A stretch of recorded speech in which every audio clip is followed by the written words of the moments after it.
Beñat 13 urte profesionaletan. Eta gehienak Pro Tour mailan. Lehen gure lankide batek zaloak esan digu, berak ez duela ulertzen Pro Tour zer den azaltzeko, hori da oso goi mailan. Ba, esan genezake... Txirrindularitzaren elitean. Ba, lehenengo mailan, hori da. Hori da. Gorena. Ez zenota jarriko zenioke zure ibilbideari, urte hauetako ibilbideari, Beñat? Bueno, nik uste nota altua, bai, 8 bat edo jarriko netzen. Batetik 10erako eskalaz, ari gara. Zolagarri. Ia bikain oso ondo da hori. Zerekin gozatu duzu gehien zuk, Beñat, urte hauetan guztietan? Txirrindularitzaz ari gara. Bai, nik uste dut bizikletagaz beragaz uste dut gehien. Aparte, asko bidaietu dut, mundu asko ezagutu dut, jente asko, herri guztietako, azkenean, nik uste dut gauz asko izan dira politek.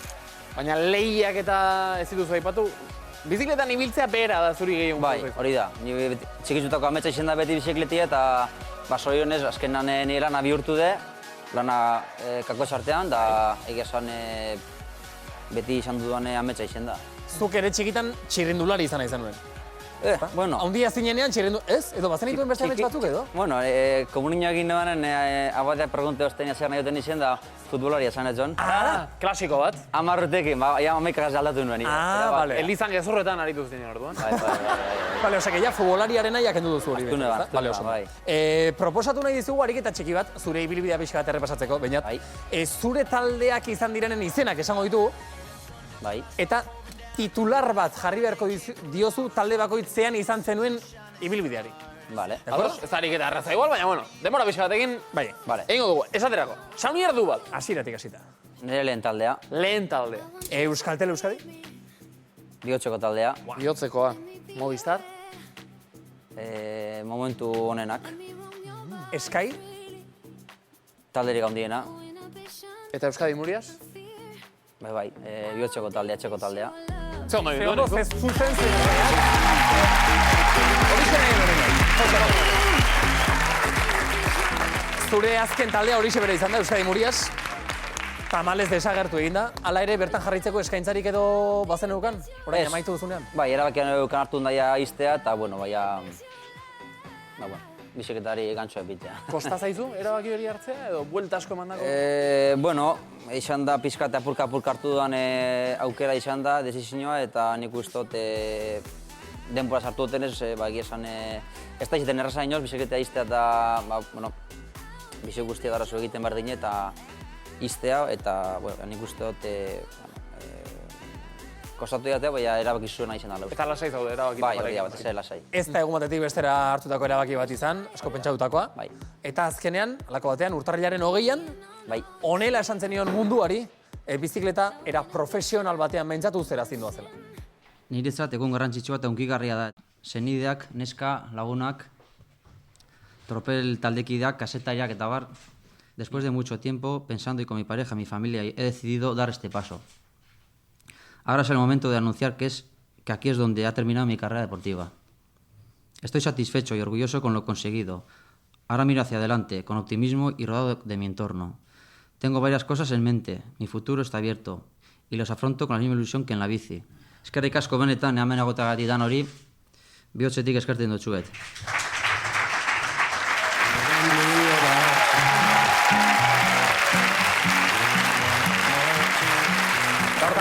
Tropeleko arpegi ezagun batzuk eta ere ikusi ditugu. Erretiro hartzeko momentuan zerk izan du zuretzako pisurik handiena? Beñat, batez ere ze arrazoi izan da erabaki hau hartzera bultzatu zaituena? Bueno, batez be azken urtetako gaixotasun baten ostean, ez naz barriro fizikamente oso ondo aurkitu, eta azkenan, bizikleta berez ja oso gorra da, eta enitzen oso gustora sentitzen, eta azkenan erabakia hartu neban etxeko jentagaz, eta horan txik izan zen. Horra ipatzen da, Euskal Txirrindulariek sentitzen dutela Euskal Zaleen, Euskal Zalegoaren babes hori, ez da? Euskal Zaleak oso bereziak omen dira, oso leialak. Zuk ere sentitu duzu babes hori? Bai, duda barik. Lehen egunetik azkenera, amengo Zalego oso berezia da, intensoa da, eta gaina bertomakarrik ez, mundu guztian egon gara azterketak korritzen, eta egon garen ekusitan beti egon da Euskaldun bat. Bai, noizbait harritu zaitu horrek, onaino ere iritsi dira? Bai, baterako Txinara joan eta Txinan aurkitu... Txinan? Bai. Euskal Zaleak? Euskaldunak, bai. Edo Kanadara joan da Kanada, bai. Beraz, mundu guztiak kontutan hartuta Euskal Herria egia da, herri txiki badela, baina beharrezkoa du Euskal Herriak bere txirrindulari talde propioa? Nik uste baietz, batez ere Euskal Zaleak merezi debelako bertoko talde bat egitxe mundu guztian zer parte hartzeko karreratan. Orain dela urte batzuk arte eukidugu Euskadi taldea, ikusi barrek ez da Frantziako durran zelako marean jagoten izan den errepide bazterrien, eta nik uste bakarrik horregatik momentu gaitik merezi dela talde bat egitxien tropelien. Orain Euskadi Fundazioak hartu du rol hori edo hortan dabiltza, ez da Muriasen desagerpenarekin ere, proiektu interesgarria iruditzen zaizu? Duda barik, zoritxarrez gure talde Euskadi Muriasek atea sarratu deu, eta zorionera beste talde bat daukagu horre bigarren mailan, eta aurrera pausu baten nahi deuen egin etorkizunari begira, eta onartania bultzatzen dugun, laguntzen dugun, eta berriz bueltetzen garen Euskadila modu... Garai haietara. Gaieta, eso hori da. Ez da, garai nostalgiko haietara. Nire animatu naiz, Julen, porque Txinara jo nahi dut, bainatek bezala, eta orduan nahi detan Euskaldun jende ikusi, eta hemen entrenatzen hasiko naiz. Eta, Txinaraino bizikletan? Ez, Txinara abioian, baina bizikletan ibili. Bainat bezala. Zuk adibidez, Txinan zer korritu duzu, bainat?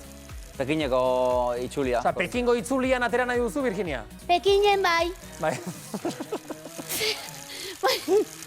Entzun galdera, ondo. Bai. Pekingo itzulia da zure helburua. Zuk nezein egintzen un Horixe Pekingo bera, itzulia. Bai, da irabazi gainera, bai. Irabazi Irabazi gainera. Baina Pekina ez zinen jun bizikletan. Bai, Pekinen hiribarroen karrerin genuen etapa bat. Eta Pekineraino abioian. Bizikletan, ez Abioien, bai, joan ginen. Baina, nazkatu zara ja bizikletaz edo segitzen duzu? Bueno, horrein di lagune dekot bai, lagune da bizikletia, horrein di bai. Asteburutan da horrela? Astean bitan ateratzen az. Ni horrelakoa de paseo edo ziklistana bezalakoa? Purtsu beto bidea, Bai. Zenbat dituzu? Esan baliteke, Ez gitxi, egia esan bat, bi, iru. Errepidekoak iru. Batentzako, ondo. Hala errepidekoak. Gero mendikoak daude hor. Mendikoa beste bat, lau. Beste bat, mendikoa. Paseokoa ez.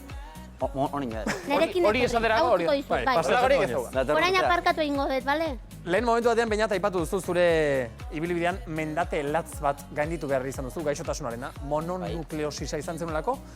Eta ez nola nahikoa gainera, ze pasatzea bera ere, transeura alde batera uzea ere, kosta zaizu denbora puska bat. Bai, egia esan uste nabena baino gehiago, izan da, oso tramite luzea izan zen virusarekin, baina gero rekaida behukin zen pare bat rekaida, asko luzatu jazten gaixotasun eta bai egia esan nahiko debil itxe dozten fizikamente, eta hortik bi urtera, baina txirrindura itxi berra eukitzen du, pizkaten azelako bueltu lehenko mailara, ezta. Honelaxe kontatu diguzuzuk zeuk, zehazki gaixotasunaren ondorioz eta gertatzen zitzaizuna zertzen.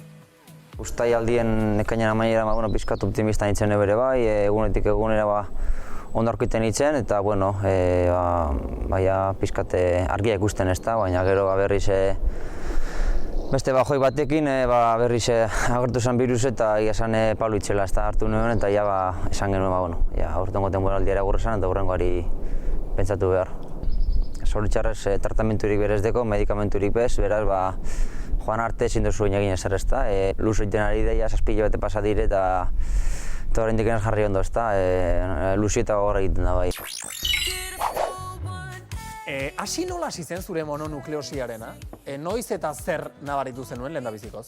Bueno, ni justo itzuliatik etorri nintzen etxera, urteko lehenengo azterketak horretu nuen Valentziako itzulia, etxera guelten nintzen astelen batean, eta hortik bi egunen asteazken batean Kanaria irletara joan nintzen entrenatzera eguzki bila, eta bertan pizkat txarto sentitzen hasi nintzen goizetik, eta uste neban gripe bat zela, edo otsaileko gripe bat izango zela, edo otxitu egin zelako edo. Bai. Eta egia esan hortik bi astera berdin eta txarrago sentitzen nintzen, eta azkenean egin nuen nolako analitika berezi batzuk egin nahi zen, taldagaz batera. Eta atera esan hori virus bat neukala, Epstein-Barr virus izenekoa. Horrek nola aldatu zuen zure kirol ibilbidea? Bueno, bai esan, asko. Aste bete lehenago karrera bat lehiatzen egon nintzen taldeagaz, eta hortik bi astera praktikamente entrenatzeko ere ez nintzen kapaz, imaginat zara diferentzia, ezta. Ze galtzen da hor, indarra noski? Bai. ahultzen zaitu gaixotasunak, Bai. eta gero lehengo puntura itzultzea ere ez da erraza izango, ezta? Hori da, batez be fizikamente oso debil ahul izten duzu indargabe eta entrenatzeko indarrik ere ez dekozu.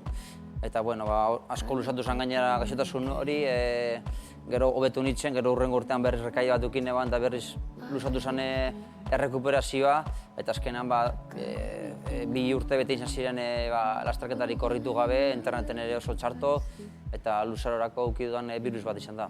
Virus hori badakit gaizerioa dela, baina nola harrapatzen da? Hori izan da la enfermedad del beso? Hori izaten da, bai. Musu batekin harrapatu zenuen? Ez dakit, azafataren bat edo, ez dakit. Ostras! Ez dakit. Usten ni nola Virginia nahi Horrela deitzen zaio. Beto. Zu libre zaude. Bueno, Virginia, Musurik ez dut eman oraindik. musuak jasotakoa Bai. Virginia ere izan daiteke, ez da? Baina oraindik ez dut jaso musurik.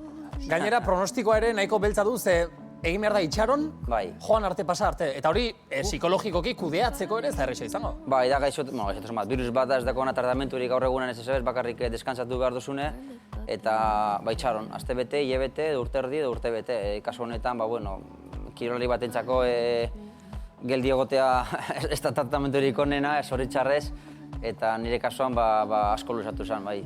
Egia dena den baldintza, eta hauldade, zure ibilbidean emaitza onak eta garaipen ikusgarriak ere eskuratu dituzula, horrekin ere geratuko zara, no? Bai, azkenan ibilbide luze horretan momentu onak, oso onak eta txarrak egoten dire. Zoritxarrez azkena izan da txarrena, baina oso onak begon dire, eta momentu horrek pixkate irribarri ateratzen dozti niri. Zein da zure ibilbideko garaipenik kutxunena edo preziatuena gehien maite duzuna?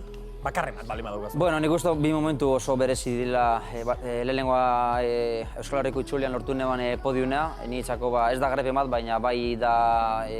Oso simbolikoa da. Oso, bai. Itzulian podiuma. Eta gainera txako taldeak hasi zen, Chris Horner eta Alejandro Valverderekin podiunan egotea, ni 23 urtekin usteot gainera, oso gazte, etxeko lasterketarik onena, eta gero bigarren momenturik onena, hori Italiako giroko garaipena eta Maia Rosa.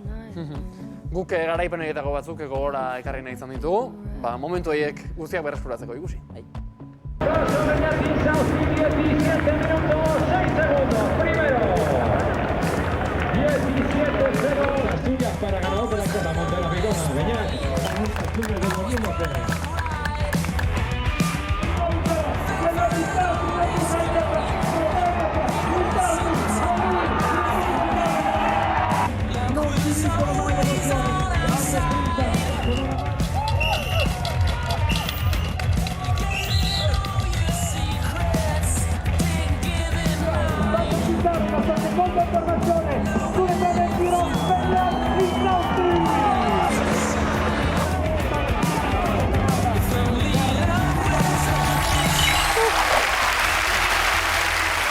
Horrela, garaipen guztiak bata bestaren jarraian eta jarrita ze...